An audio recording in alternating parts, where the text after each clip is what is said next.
Hey there, folks. RJ Beam here, and today I am talking about National Novel Writing Month.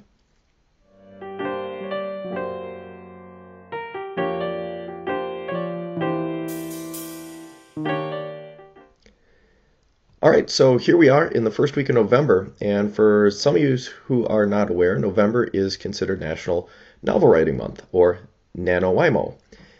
And so the last couple of years I've participated in the Nano, and in doing so, my first book, I had actually technically kind of started it before the month, really didn't have much done, and so really kind of picked up really probably at chapter two. I mean, I did not have much. I had this idea for a book, I hadn't really done anything, and so it just kind of sat there and lingered, and I ended up off work during November for a little bit, the first part of November, and I sat down and I wrote a book.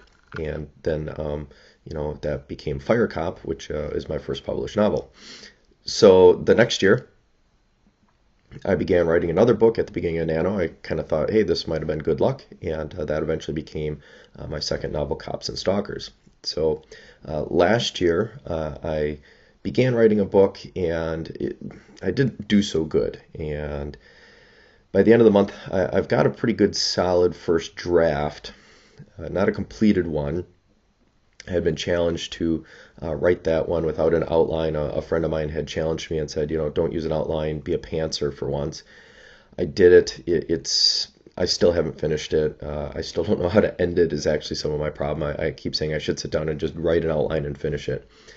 So I've moved into a couple other things here. I've got a couple other works in progress going on.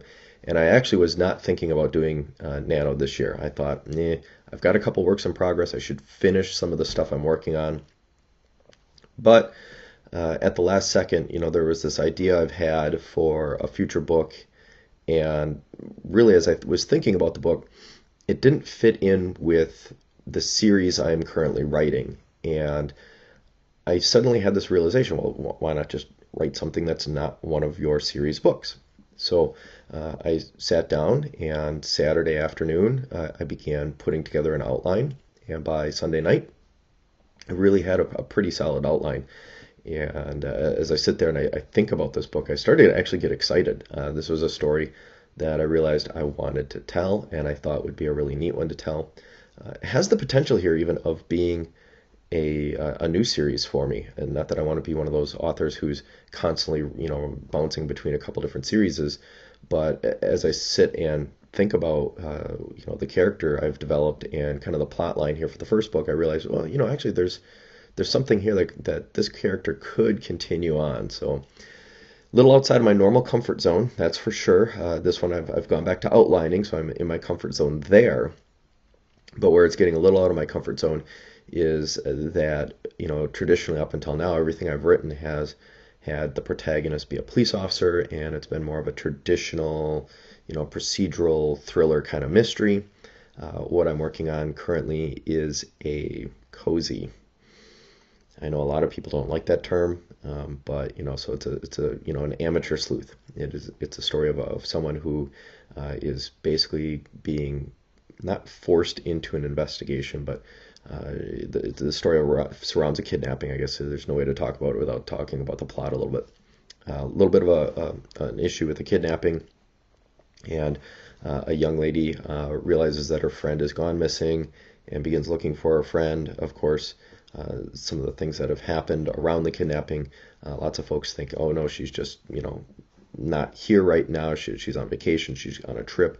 We'll see her in a couple of weeks. And my protagonist is not accepting of that, and is hunting, trying to figure out where her friend has gone to, and kind of revolves a little bit around a gym setting.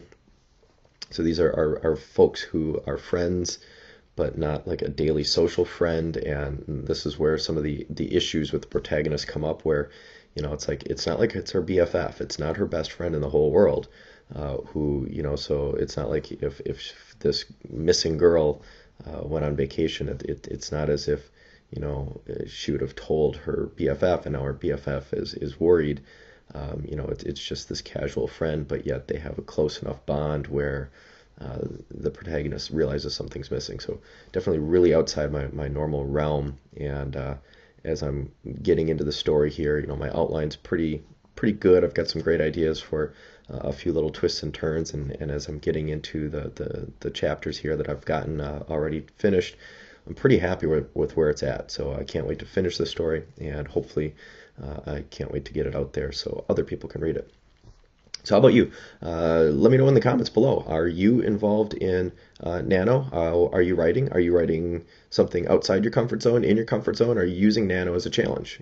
Because for me, a Nano, the first time I did it was a little bit of a challenge for me. It was my first time writing a book.